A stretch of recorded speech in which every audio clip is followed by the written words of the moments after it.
Hey everybody, thanks for joining me again for episode 4. We finally got the tone wheel in today.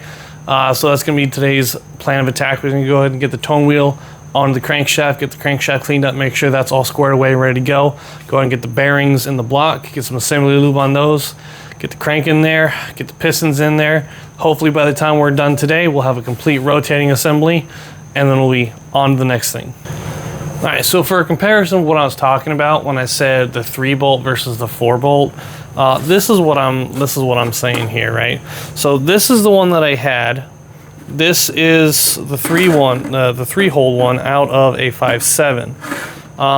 I didn't realize that. I guess the SRT engines have 4 holes in them, right? The 6.4 is the same way. Assuming that the bolt holes will line up. I'm not 100% sure on that. I'm really hoping that they will, as this is going to put a real damper in this project. So that's what we're going to see. I'm going to go ahead and pull a trash bag off of this thing, and let's see what happens. All right, so there's a little bit of dirt and sand and stuff on here from just sitting out in the garage. I want to make sure everything's clean, make sure all these journals don't have any grit and grime on them like some of them do. Like I said, it's been sitting out here for a hot minute. I say a hot minute, it's been like 2 weeks.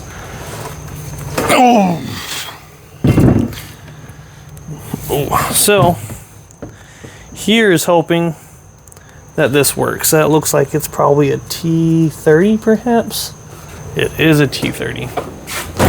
How marvelous. All right, so these got a decent bit of Loctite on them, and rightfully so. You don't want these things backing out with it in the engine. So we'll make sure that we put a decent bit of Loctite back on here too when we go back together.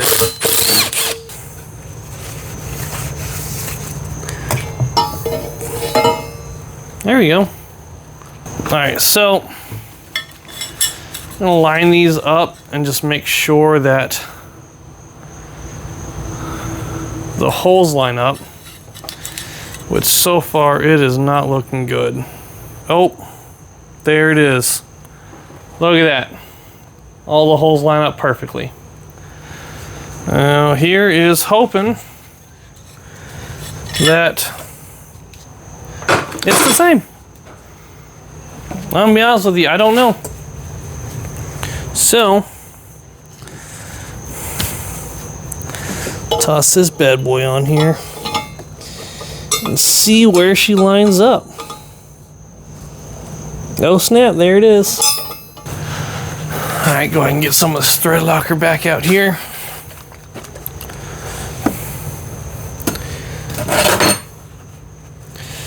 Now, I would say that I'd torque these down, but who's got time for that?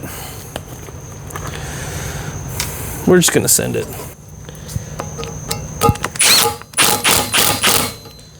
Perfect.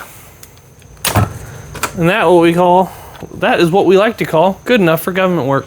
So for the bearings, I went with the Mall Cleveite bearings. I've run these in pretty much everything that I've gotten so far, and I've had real good luck with them. They're in the race truck right now, albeit the race truck hasn't been doing much racing recently. I'm hoping once I get this exhaust in, that locker in and all that, I'll be able to take that thing back to the track and hopefully set down a new PV. But first, I gotta get that thing tuned. Unfortunately, I don't know of any or even many tuners in this area, so I'm gonna have to do some looking up and see if I can find anybody. See if they're willing to give me a hand. And we can go from there. Gonna go ahead and set all these in here. Make sure that they are flush where they're supposed to be. Make sure all of our oil galley holes line up as they are supposed to. All right, everything's looking real good here. Yep, that one's looking good too. Now, one thing when you're doing bearings, and you obviously want to make sure everything's lubed up before you set the crank in. However, always want to make sure that you're not lubricating underneath the bearings, because one, it's going to affect your bearing clearance, and two, it probably will make it easier to freaking spin a bearing. I don't know. Don't ask me, I just work here. Make sure everything looks nice and lubed. All right, now we got all the crank bearings in, we got the thrust bearings in. Go ahead and get this crankshaft in there and start working on getting all the main caps in. Already got some over here cleaned up, lubricated, ready to go in. So let's go ahead and get after it. Be very careful when you're dropping this in not to damage any of the bearings. All right, so something doesn't feel right there, so I'm going to go ahead and come back out. Looks like our thrust bearing here came out, so we're just going to go ahead and just gently set that back into place. Let's see if we can go ahead and go back together with it. There we go.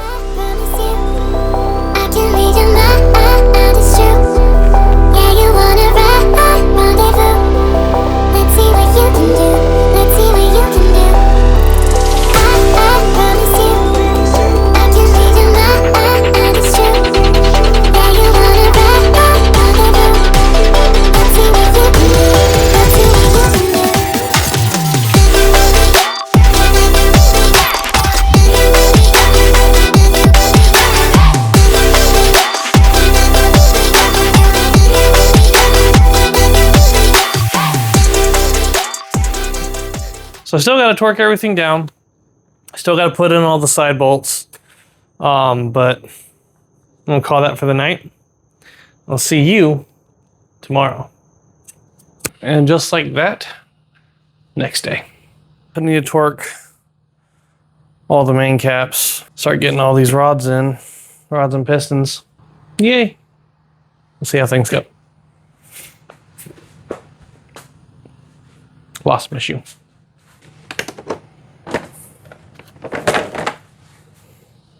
The one benefit of being an actual freaking master tech for 10 years, get all the fancy tools. Don't do that anymore, but still got all my tools. Alas, the bane of battery-operated tools' existence. Eating batteries. And I am out. One of the few benefits of having 6 different torque wrenches. One of them is bound to work. Hopefully. Torque spec on these is all going to be 21 foot-pounds plus 90 degrees. Start with the 21 foot-pounds.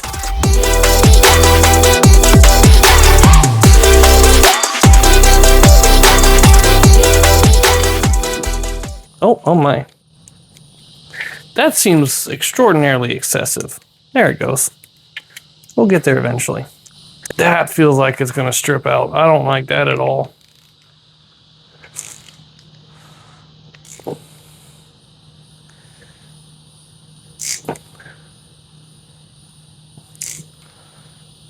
Nope. Guarantee you that's stretched.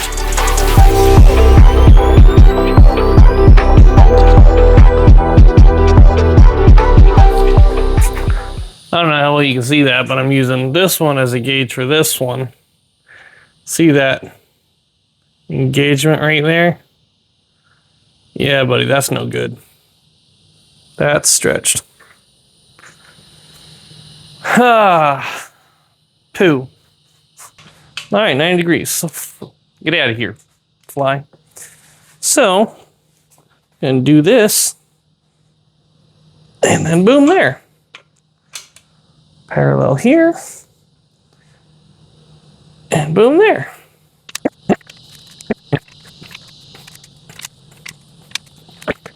That is our 21 foot-pounds plus 90 degrees. And she still spins wonderfully.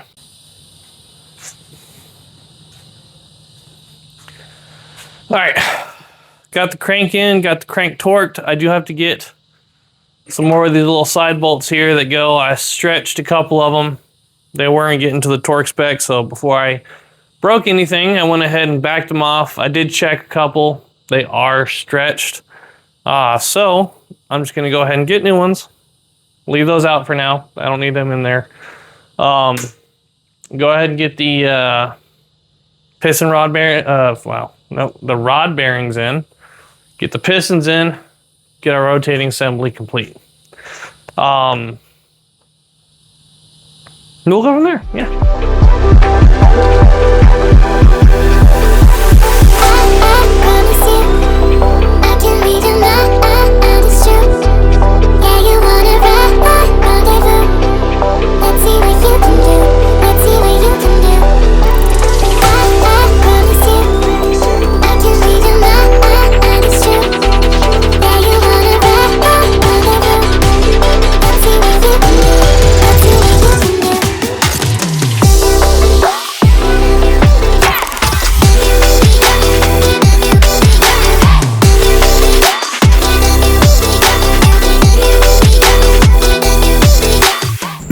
Alright, so it's about 10:30 now. I just got done wrapping up, getting all the pistons in, getting all the connecting rod caps torqued down, all the main caps torqued down. I did end up finding another set of these bolts that go along here. I already got those in, got those torqued down. So pretty much at this point, I've got the complete rotating assembly done. I still need to get lifters. I don't have lifters yet. I still need an oil pump. Once I get those two things, it'll be just about ready to go into the car. I did actually pick up an intake manifold from a friend at work, pretty cheap. It was the Holly Sniper, I believe. So I'll be putting that on the car when I get the engine in there. But at this point, I'm pretty much going to be wrapping that up.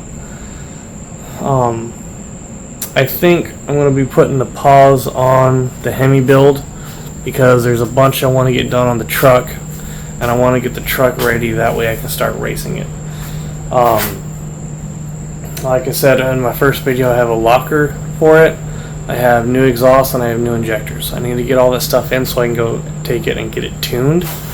That way I can actually start taking it to the track and driving it pretty regularly. So that's going to be it for now. Like I said, I'm going to be putting a pause on the Hemi. Like I said, I still do have a bunch of stuff to get done to it. But I'm going to take priority on the truck right now. So that's going to be it for this video. Thanks guys for watching. I appreciate it, and y'all have a good day.